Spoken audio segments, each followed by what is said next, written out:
तारों भरी रात थी। आसमान में अनगिनत तारे चमक रहे थे, जैसे किसी ने काले कैनवास पर हीरे बिखेर दिए हों। दीपक छत पर बैठा था, उसकी आंखें उन चमकते तारों पर टिकी थीं। आसमान में तारे चमक रहे थे और हर तारा अपनी अलग कहानी कह रहा था। ठंडी हवा चल रही थी, जो दीपक के चेहरे को हल्के से छू रही थी। दीपक शांति से तारों को निहार रहा था। अचानक लाइट चली गई और चारों ओर अंधेरा छा गया। सारा घर अंधेरे में डूब गया। दीपक ने खुद को घने अंधेरे में पाया।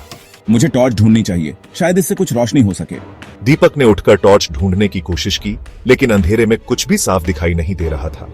तभी उसकी नजर अपनी परछाई पर पड़ी थी। परछाई हिल रही थी। दीपक हैरान रह गया और उसे अपनी आंखों पर विश्वास नहीं हुआ। उसकी परछाई अपनी मर्जी से चल रही थी, जैसे किसी अदृश्य शक्ति ने उसे नियंत्रित कर लिया हो। ये क्या हो रहा है? ये कैसे संभव है? मेरी परछाई ये हिल रही है, ये तो असंभव है। परछाई ने इशारा किया, जैसे उसे कुछ बताना चाहती हो। वो उसे छत के दूसरे छोर पर ले जाना चाहती थी, जहां अंधेरा और भी गहरा था। दीपक डर गया था, लेकिन उसने परछाई का पीछा करने का फैसला किया। उसके दिल में डर और जिज्ञासा दोनों थे। उसे समझ नहीं आ रहा था कि क्या हो रहा है, लेकिन उसने हिम्मत जुटाई और परछाई के पीछे चल पड़ा। दीपक धीरे धीरे परछाई के पीछे पीछे चला। उसे समझ नहीं आ रहा था कि यह परछाई उसे कहां ले जा रही है, लेकिन उसके कदम खुद खुद उस दिशा में बढ़ते जा रहे थे। उसका दिल जोरों से धड़क रहा था। हर कदम के साथ उसकी धड़कनें और तेज होती जा रही थीं। उसे ऐसा लग रहा था जैसे वो किसी अनजानी दुनिया में कदम रख रहा है। चारों ओर अजीब सी खामोशी थी और हवा में एक रहस्यमयी सिहरन। परछाई रुकी और फिर से इशारा किया।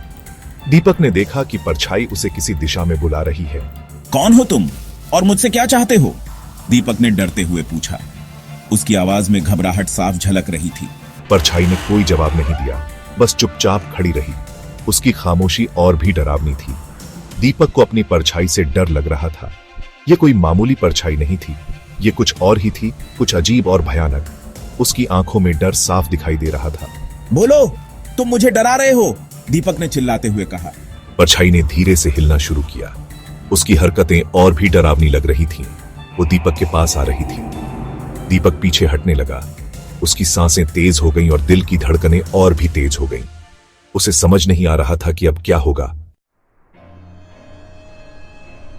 जैसे ही परछाई दीपक के पास आई, उसने बोलना शुरू कर दिया। दीपक, तुम अपने अतीत से बच नहीं सकते।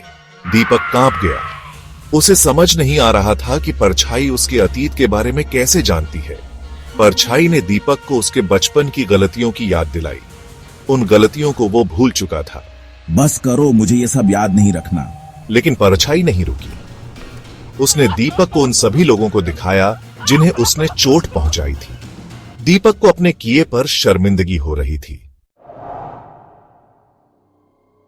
परछाई और भी भयानक हो गई। जैसे जैसे समय बीतता गया, वो और भी डरावनी होती गई। वो दीपक को डरावने दृश्य दिखाने लगी। हर कोने में उसे अजीब और भयानक चीजें नजर आने लगी।